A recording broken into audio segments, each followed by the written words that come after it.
මම card pack එක පොඩ්ඩක් ෂෆල් කරනවා.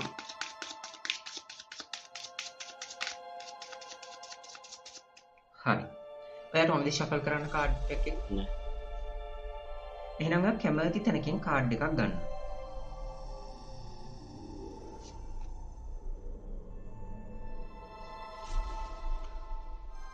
හරි. මම මේක කාඩ් පැක් එකේ මැදින් දානවා මේ විදිහට.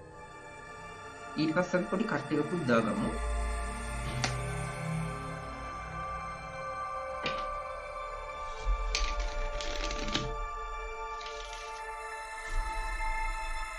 දැන් මෙතන තියෙනවා කාඩ් 4ක්. මම ඔයාලට මේ කාඩ් 4 පෙන්වන්න දැන් හදන්නේ.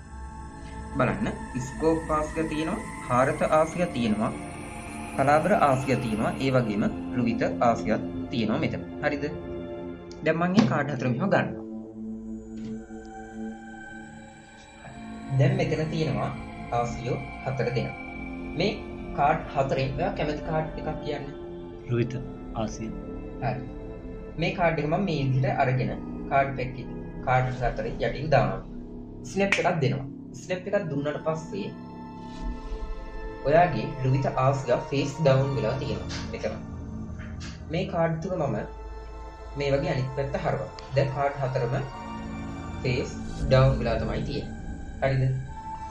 මේ කාඩ් දෙක මේ විදිහට කාඩ් වල යටින්ම දානවා. දැම්මට පස්සේ මම ස්නැප් එකක් දෙනවා. ස්නැප් එකෙන් ඔයාගේ රුවිත ආසිය විතරක් ආපහු ෆේස් අප් වෙලා තියෙනවා අපිට පේනවා. මම ඒක ආපහු පෙන්නනවා මෙන්න මේ මෙහෙම. දැන්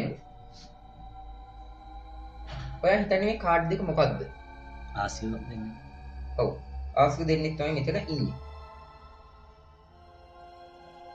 මේ තියෙන්නේ. ඒ ආසිය දෙන්නේ.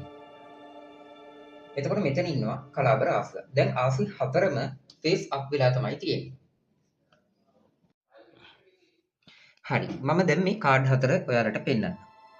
බලන්න මේ කාඩ් 4. බලන්න. ඔයා ඉස්සෙල්ලා තෝරගත්ත රුවිත ආසියා ඒ කාඩ් එක ආපහු ෆේස් ඩවුන් වෙලා තියෙනවා. මම මේ කාඩ් එක මේ විදිහට අරගෙන මෙතනින් තියනවා. ඊට පස්සේ මම ආපහු ස්නැප් එකක් දුන්නාම මෙතන කාඩ් 3ක් තියෙන්න ඕන එක. මෙතන කාඩ් 4ම තියෙනවා. එහෙනම් මේ කාඩ් එක මොකක්ද? මේක තමයි ඔයා මැජික් එක මුලදී ගත්ත රුවිත 3 කාඩ් එක.